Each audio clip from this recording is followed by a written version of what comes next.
Alright, to shoot in manual mode, what is very important to do is shoot at a very high ratio. Do not just encode these into JPEGs or you will be saddened most of the time, because now in manual settings, think about this, I can adjust the exposure ratio after the fact sometimes, and a lot greater because I'm using a thing called RAW format.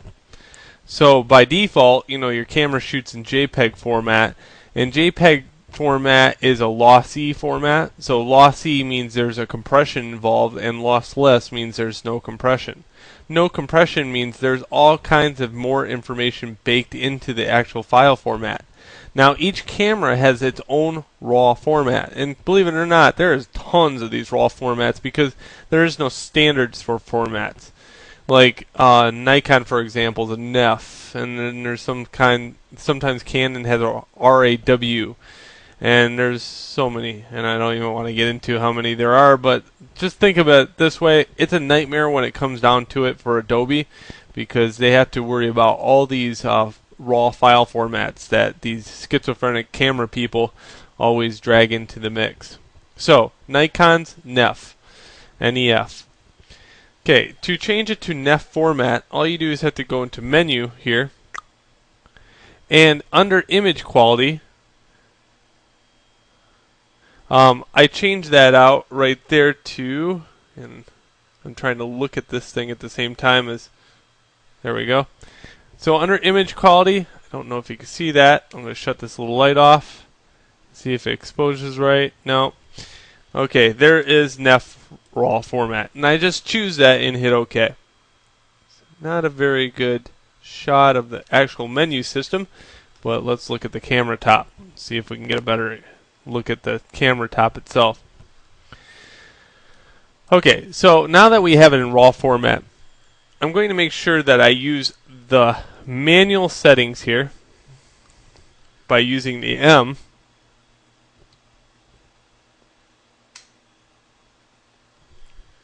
Again, I'm going to turn this off so I can get a better exposure. This is an Elmo document camera, and they are very finicky. So M right there, manual. Okay, and over here in the menu setup, we're going to take a look at this. Now, the setup here is pretty straightforward. The fact is that you have to know how to change and where these f-stops and aperture and the speed is all located at. So what I do is lightly click this button and up pops all the magical numbers. F22 is my f-stop. So, okay, that's a what? Let's see, larger the number, smaller the hole. So that's a pretty large number. There's this pretty small hole there. Okay, and then 03 is how long I'm cooking it, 1.3 seconds. Now, to change my f-stop and make my hole normal, let's just say I'm very new to digital photography and don't know and not very comfortable about the f-stop, because that's common. People don't get used to this until later on. So if you're unsure about that, a quick way to kind of cheat is turn to the girl with the hat, which is an automatic setting. Okay, now if I lightly click the button, I get f-stop at 3.5. That's using a flash, however. Remember that, using a flash. So 3.5. So I like the 3.5. I'm going to turn it back to manual, and now I know that I should start around 3.5, but I know 5.6 is my favorite. Okay, so I'm going to lightly click the button, and I'm going to change that by rotating this little doohickey right here. Okay, so let's go all the way down 3.5. Now, important to know that if you have a camera that has, a large, like if it's, this lens right here is 18 to, I think, 135 millimeter.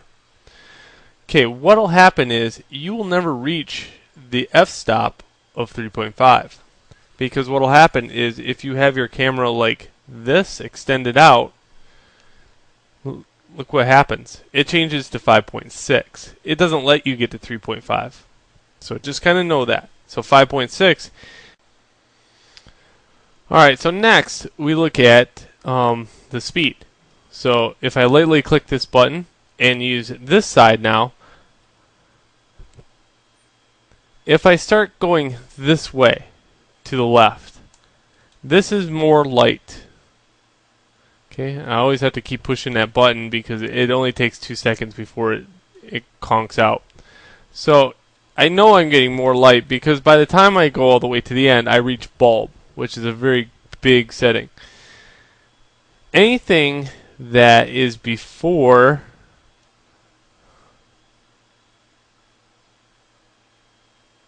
1.3, you'll have to use a tripod.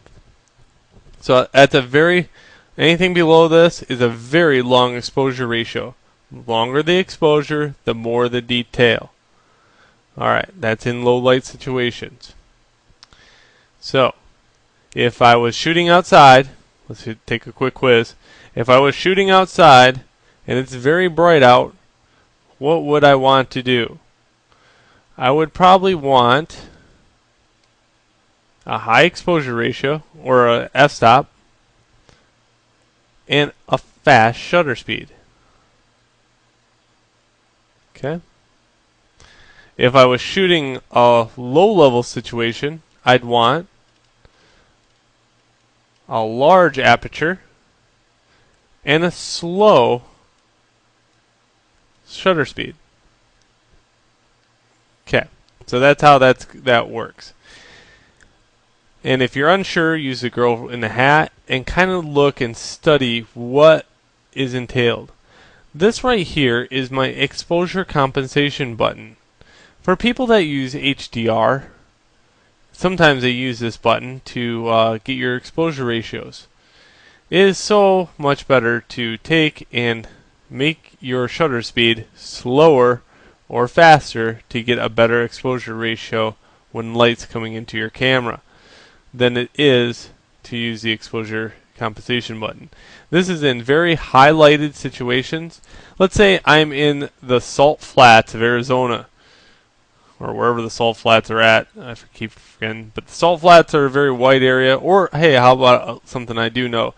If I'm in a snowstorm, because I live in Michigan, I probably would have to use this exposure ratio button. And how I do this is click here, and I can click and rotate this.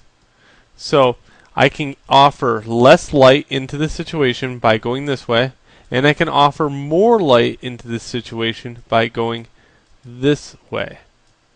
Okay. Now, again, if it's snowing outside, it's very, very bright. Okay? So what would I do? Being that it's so bright, I might want to go a little negative on light. That way I can capture more detail of the snow and the ice. And if it's very dark out, like with the snow, but I still want to capture that ice, like maybe snowing at night, I would offer a little bit more exposure this way. Okay, so that's one way to do that too. But again, if you're shooting for HDR, I would stay away from the whole idea that this is a good idea, because it's not. Alright, so now, in the next video, I'm going to try to explain ISO to you.